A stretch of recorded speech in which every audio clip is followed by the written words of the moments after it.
Do you ever watch someone call 911 like they're ordering room service?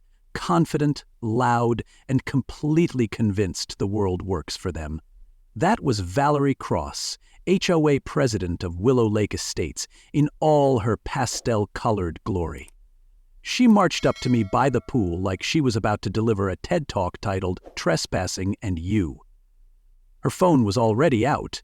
"You don't belong here," she snapped, making sure the lifeguard, 2 toddlers, and probably a squirrel in a tree heard her. "You're not a resident." What she didn't know, I had a signed lease, a water bill, and a clause older than her Botox tucked in my glove box.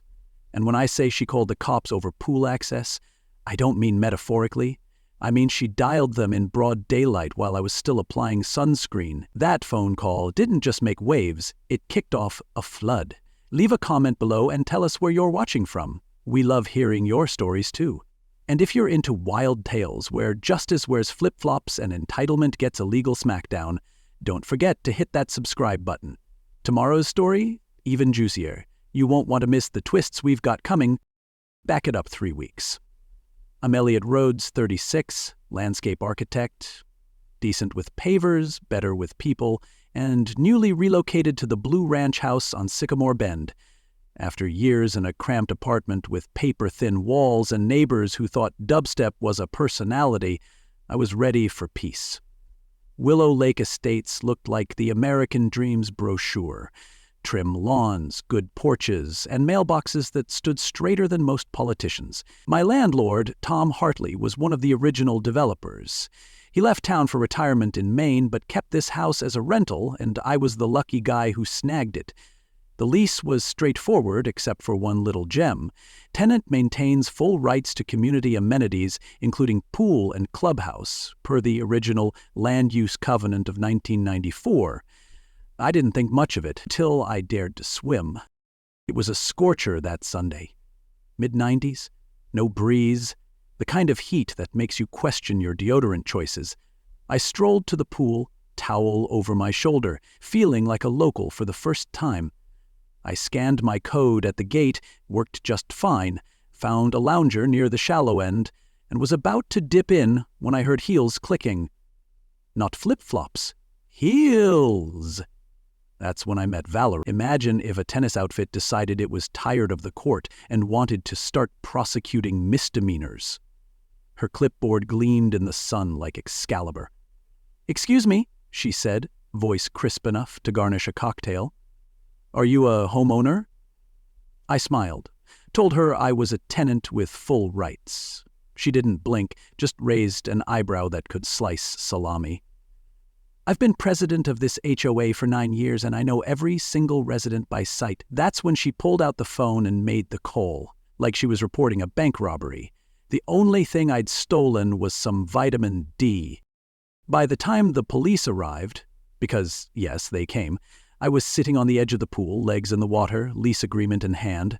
The officer, clearly someone who dealt with a few HOA flameouts before, asked for my ID, then read the documents.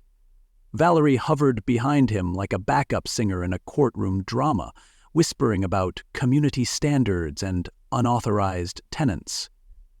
The cop turned to her and said, "Ma'am, this appears to be valid." Then to me, "You're good to go, just hang on to these papers in case she tries this again." Valerie's mouth tightened like a purse string. She walked off without another word, but not before declaring loudly to the pool, "We'll see about this," like she was about to hire a lawyer and a drone strike. I stayed another 20 minutes just to prove a point, and while I was toweling off, a dad in cargo shorts passed by and muttered, "Welcome to the deep end." I didn't know it yet, but that man was right. I hadn't just splashed into a pool. I'd cannonballed into something bigger. That night, I reread my lease with fresh eyes. Per the 1994 covenant, it said. I Googled it, thinking it was just some legal filler. What I found was curious. The original Willow Lake Development Agreement carved out access rights for 6 properties that weren't technically inside the HOA boundary. Mine was one of them. Apparently Hartley had negotiated those rights as part of the land split decades ago. There was a county filing, a scanned signature. Even a map with dotted lines showing my house had pool privileges in perpetuity. I emailed Hartley to double-check. His response was one sentence. "She's been trying to erase that clause for years. Don't let her." That's when it hit me. This wasn't about pool chairs or chlorine. Valerie hated my house, not me, the house. And I needed to find out why. You ever get hit with a fine so specific you wonder if someone's measuring your grass with a microscope and a grudge? That was my Tuesday.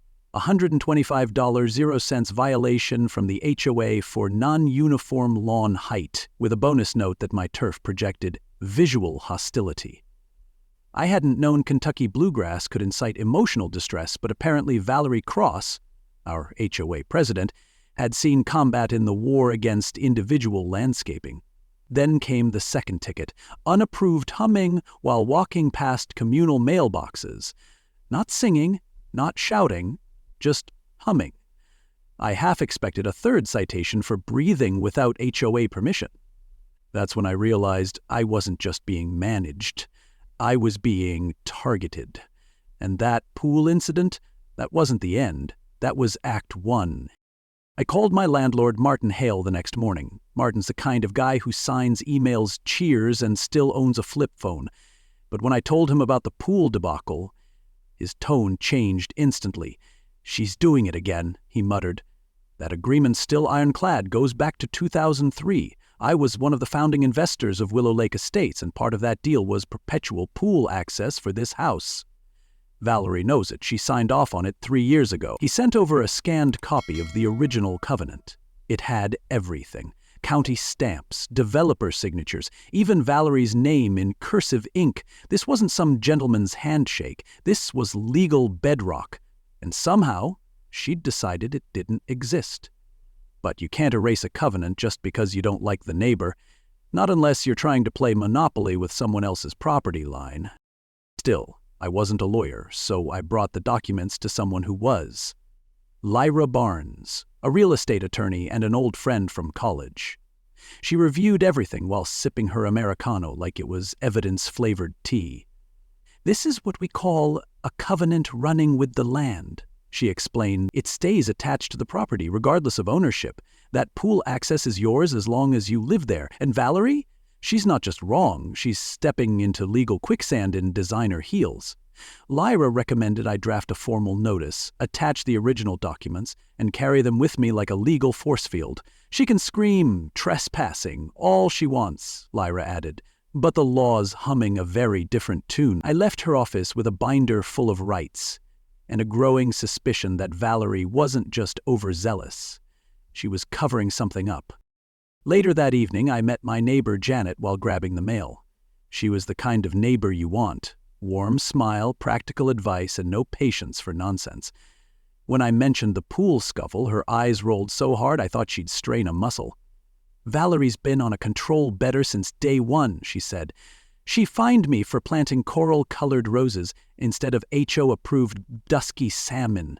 My backyard, my dirt, my rosebush." Another neighbor, Bill, joined us and chimed in. She had my car towed for parking within visual range of a no parking sign. The sign wasn't even facing the road. The more I listened, the more it sounded like Valerie ran the HOA like a cruise ship captain with no map. Everything polished, everything controlled, but absolutely off course.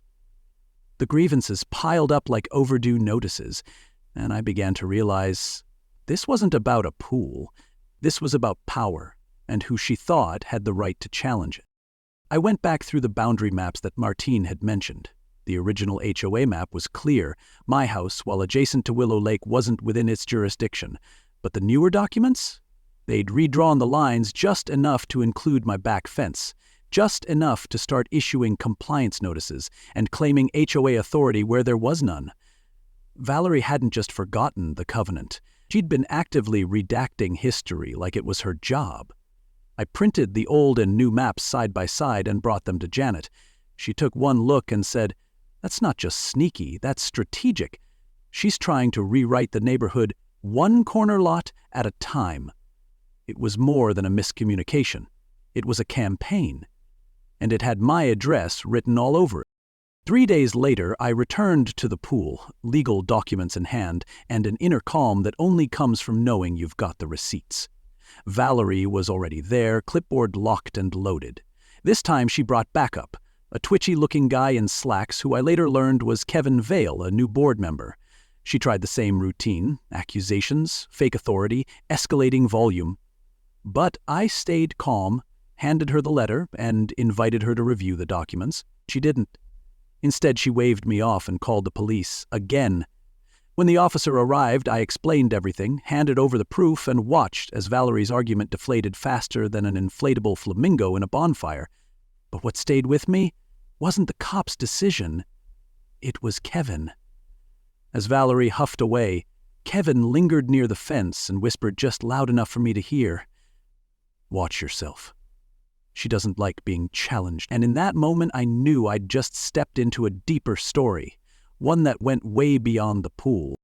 You ever try to make sense of a neighborhood map, only to realize it's been redrawn like a political cartoon with a personal vendetta? That was me on a Monday afternoon, staring down two maps that were supposed to tell the same story, but didn't. One was from the county office, the other from the Willow Lake HOA website. The first one showed my house in the peaceful HOA-free zone I thought I'd bought into. The second? Well, let's just say someone had taken a highlighter and imagination on a joyride. It was subtle but not accidental. Valerie Cross had expanded the HOA borders just enough to lasso in a few extra homes like a rancher rounding up cattle she didn't own, and I was front and center in her herd. Now, I'm not one to panic over a few lines on a diagram, but this wasn't a clerical error. It was cartographic gaslighting. I traced the HOA boundary line back through the years using county filings and original developer plans. The more I compared, the clearer it became. Valerie had taken liberties.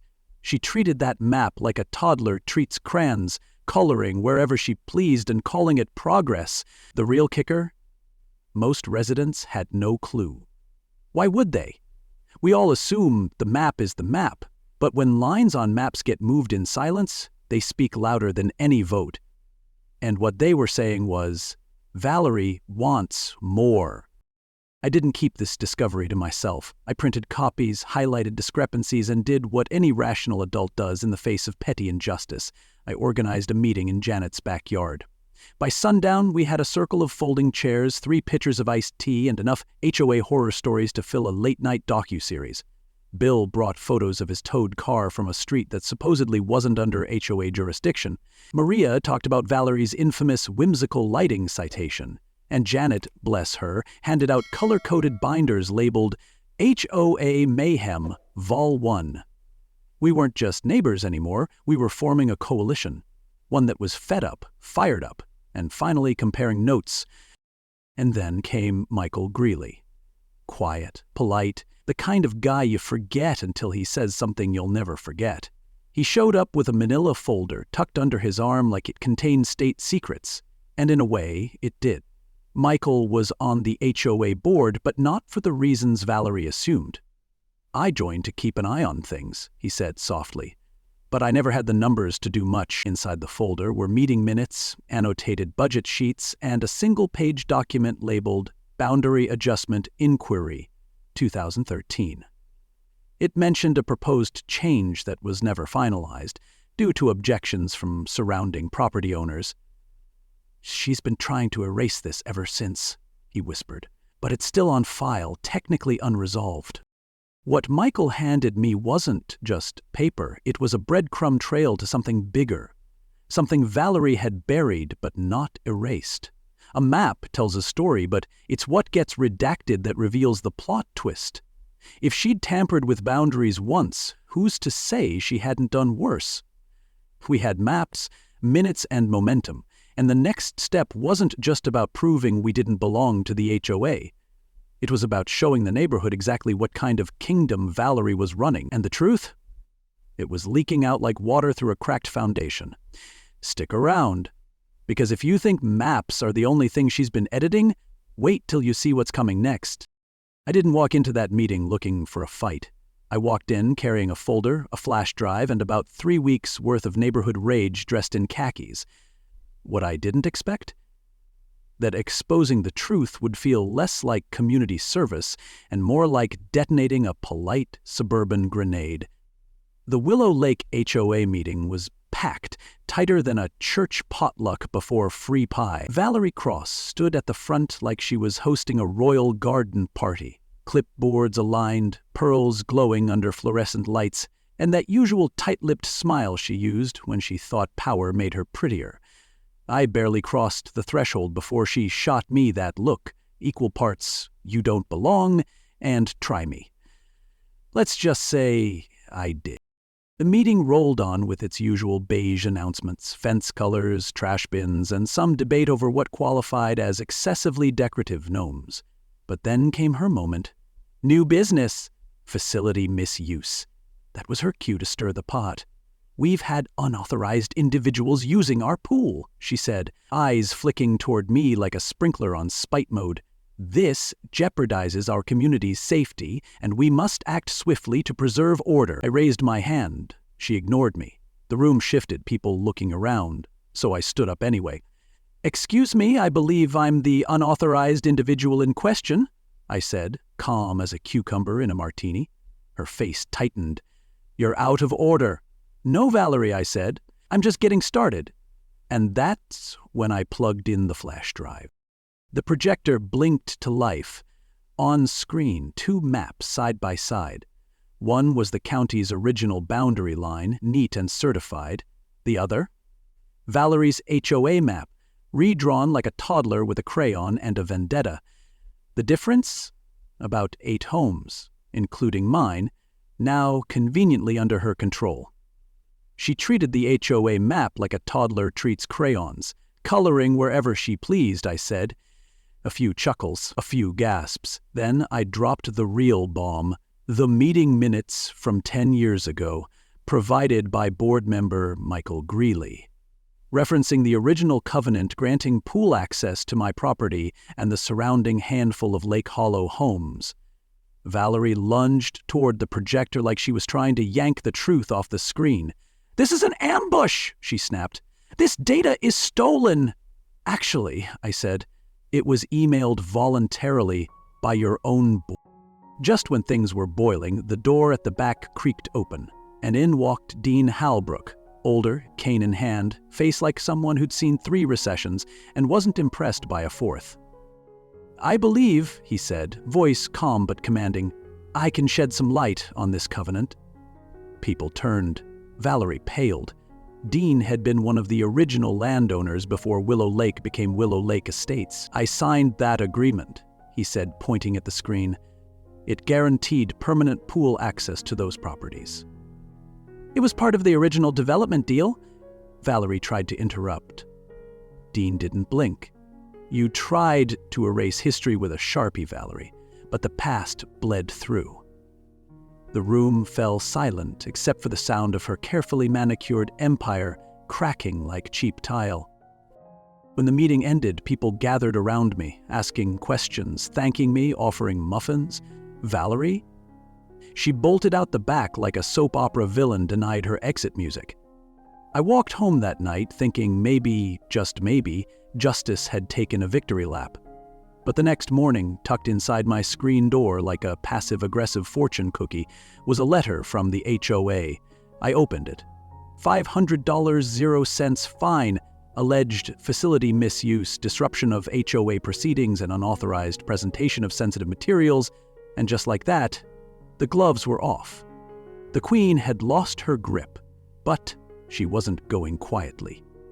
And if I knew anything about HOA drama, it was that the silence before the lawsuit is never peace. It's strategy. I didn't plan to wake up and read a financial confession over oatmeal, but there it was. Anonymous sender, 15 attachments, and 1 sentence that read like a dropped match. You deserve to know where your dues went. It wasn't just an email. It was an unmasking. Valerie Cross had been operating the HOA like a shell game played with neighborhood trust, and now, thanks to Michael's quiet courage and a burner Gmail account, the cups were off and the ball was in plain sight. The files were a greatest hits album of bad governance, inflated landscaping contracts awarded to her sister's company, Green Grace Designs, which turned out to be a P.O. box and a wedding Pinterest board, consulting fees paid to a cousin who'd never stepped foot in Willow Lake, and, perhaps most telling, thousands spent on legal boundary strategy that was clearly about pushing Dean Halbrook's property line into HOA territory without a whisper of due process. She'd weaponized bylaws like kitchen knives, sharp, silent, and aimed at the neighbors least likely to fight back. But this time, the blade slipped. Michael met me in the park, face pale but resolute. She doctored meeting minutes, deleted internal votes, buried budget items under vague language like Community Wellness Fund. I tried to clean it up quietly, but when she fined you $500, 0 cents, for boundary harassment, I realized quiet wasn't going to cut it. He handed me a printout of an old agenda with Valerie's handwritten edits in the margins. That clause about limiting access to shared use facilities? She added it herself, 2 years ago, after Dean shut her down the first time. I took the paper like it was radioactive, and in this case, it was. Lyra, my attorney friend, went through the attachments like she was mining for gold. Legal gold, specifically fraud with a side of public deception. This isn't sloppy bookkeeping, she said. This is intent, repeated, concealed, and financially motivated. If she thought no one would notice, she's about to learn the cost of underestimating a landscape architect with a 4K printer and a high-speed scanner. We prepped the legal countersuit, not just a defense against the bogus trespass claim, but a full-on allegation of HOA misconduct, selective enforcement, and attempts to retroactively alter property rights. And then came the cherry on top. County records confirmed what Michael suspected. Valerie had previously filed a fraudulent adjustment request involving Dean's land 10 years ago. The same strip of land tied to my pool access covenant. It had been denied and quietly archived, but not erased. What she didn't realize was that bureaucratic systems don't forget, they just timestamp everything. We weren't just chasing her on fines or power abuse anymore. We were circling back to an original sin. Property fraud, repackaged as community management. Her empire, built on late fees and falsified invoices, was now collapsing like a house of Monopoly cards, and the banker just flipped the table. The next morning, a thick envelope arrived by certified mail. Inside, Valerie Cross v. Elliott Rhodes, civil suit, trespassing, defamation, request for injunction. In other words, the exact overstep we'd been waiting for. She'd finally brought it to court, and we were more than ready to answer. I didn't walk into court looking for redemption. I walked in with a folder full of maps, a rental agreement older than half the board, and a flash drive labeled HOA Truth Bombs. Across the aisle, Valerie Cross sat like a queen without a crown, jacket sharp, hair sharper, but no clipboard this time. Just a legal pad, a pale lawyer, and a smile stretched thinner than budget line 42B. Her attorney opened with fireworks, claimed I'd trespassed, defamed, disrupted the social order of Willow Lake, said I'd endangered the harmony of a community built on rules. It was like watching a bad actor audition for a courtroom drama, except the script forgot to include facts. I stayed quiet, let him have his monologue, because the longer he spoke, the more obvious it became he didn't know the third act was already written, and it ended with a whimper. When Lyra stood, she didn't raise her voice. She raised the roof with documentation. First came the original pool covenant, signed, sealed, recorded with the county, and re-acknowledged 3 years ago. Next came the altered maps. We showed the judge the original boundary lines, the new versions, and the digital fingerprints of when and how they'd been changed. "This isn't maintenance," Lyra said. "This is manipulation." Then came the audit trail, vendor payments to Valerie's sister's landscaping firm, invoices to fake addresses, budget meetings that never happened but were somehow approved. It was like unraveling a sweater made entirely out of red flags. But the moment that cracked her veneer, the cross-examination. "Miss Cross," Lyra asked gently, can you explain why you authorized $18,400.00 to Green Grace Designs, listed as a vendor, when the business address matches your sister's former residence? Valerie blinked. It was a coincidence? And the payments to Summit Advisory Group, routine consulting, also your brother-in-law's LLC? Silence. And this map, Lyra continued, was filed using your HOA logging credentials 2 weeks after Dean Halbrook refused to sell the back strip of his land to the board. The room got so quiet you could hear the sound of her reputation unraveling. The judge didn't need theatrics, just facts, and once the last document was laid down, she leaned forward with a sigh. The kind that says, "I've seen enough nonsense today to fill a law school semester." She ruled in our favor, decisively. My pool rights? Legally valid. The fine? Erased. Valerie, personally liable for legal fees, plus a small damages award for harassment. But that wasn't the kicker. The judge referred the matter to the district attorney for criminal review, citing a troubling pattern of intentional misrepresentation and misuse of community authority. Or, in plain English, this ain't over. Within weeks, the HOA held a special election. Valerie was formally removed. Her allies resigned faster than wet paint in a hurricane. Michael was appointed interim treasurer. Nora took over as compliance officer. And me, I declined every offer to join the board. Politely. My work was done. But I did accept one small thing, a plaque at the pool gate. It reads, "This facility is for the enjoyment of all residents of Willow Lake and Lakeview. Permanent, recorded, and respected." The HOA even threw a reopening barbecue. People showed up I'd never even met. Families, retirees, former skeptics. Turns out when tyranny gets evicted, community shows up with baked beans and folding chairs. Sometimes I sit by that pool with a paperback and a cold drink, not because I need the swim, but because I earned the seat. Valerie said I didn't belong because I wasn't one of them, but the truth, I was the only one holding the deed, the covenant, and the courage to say no. She didn't just lose a case, she drowned in the lie she poured concrete around. And in the end, it wasn't about chlorine or boundary lines. It was about a simple truth. Sometimes the paper you ignore is the one that buries your throne. I didn't set out to change a neighborhood. I just wanted to swim a few laps without getting fined like I was trying to bring a raccoon into the Vatican. But what started as one quiet man holding a lease turned into something louder. A truth too heavy for the lie to hold. Valerie built her kingdom on bylaws and fear. I answered with receipts, a rented house, and a lot of legal ink. And here's the real lesson if you're still with me.